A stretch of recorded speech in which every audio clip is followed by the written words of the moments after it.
नमस्कार। Thank you Atal ji, कह रही हैं सोनिया गांधी।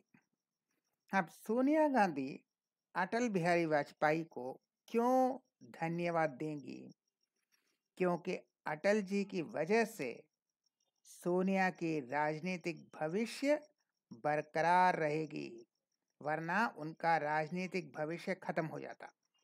जो राजनीतिक भविष्य बरकरार रहेगी, यह सिर्फ अटल जी की वजह से।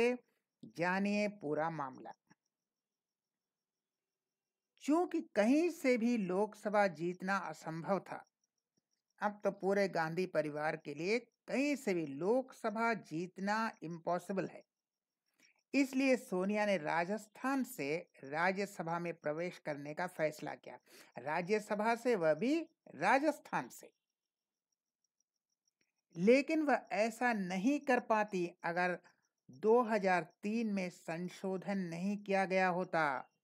अगर 2003 में, तब अटल जी की सरकार थी, वह रिप्रेजेंटेशन ऑफ पीपल एक्ट में एक संशोधन नहीं लाया होता, तो सोनिया गांधी अब राजस्थान से राज्यसभा नहीं नामांकन कर पाती।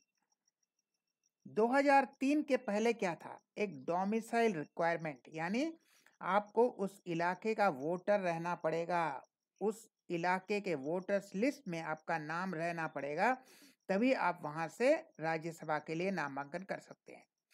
लेकिन 2003 में राज्यसभा के लिए निवास की आवश्यकता, डोमिसाइल रिक्वायरमेंट को समाप्त कर दिया। यानी आपको इस इलाके का वोटर रहना है, यह रिक्वायरमेंट समाप्त किया। आप भारत के कहीं भी अगर वोटर हैं, तो आप भारत के कहीं भी किसी भी हिस्से से राज्यसभा का नामांकन भर सकते हैं।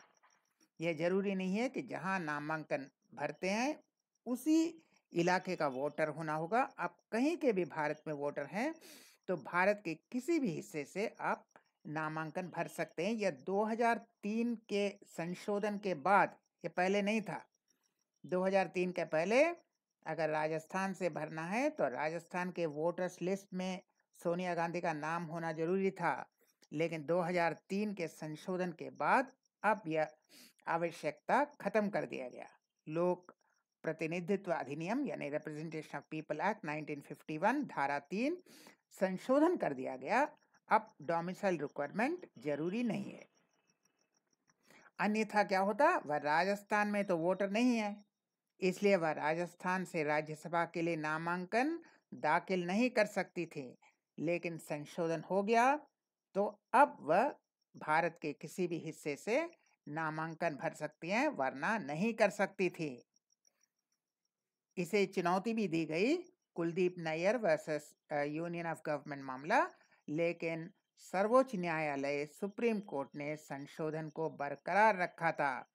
अगर नहीं तो सोनिया गांधी कभी भी राजस्थान से यह नामांकन नहीं कर पाती थी। लेकिन इस 2003 जब अटल जी की सरकार थी, यह जो संशोधन किया गया, इसीलिए अब सोनिया गांधी राज्यसभा के लिए राजस्थान से नामांकन भर सकती हैं। इसीलिए उनका जो पॉलिटिकल कैरियर बरकरार रहेगा, यह सिर्फ अटल जी को धन्यवाद कहना पड़ेगा। Thank you. हम फिर मिलेंगे ऐसे और वीडियो के साथ। तब तक के लिए नमस्कार।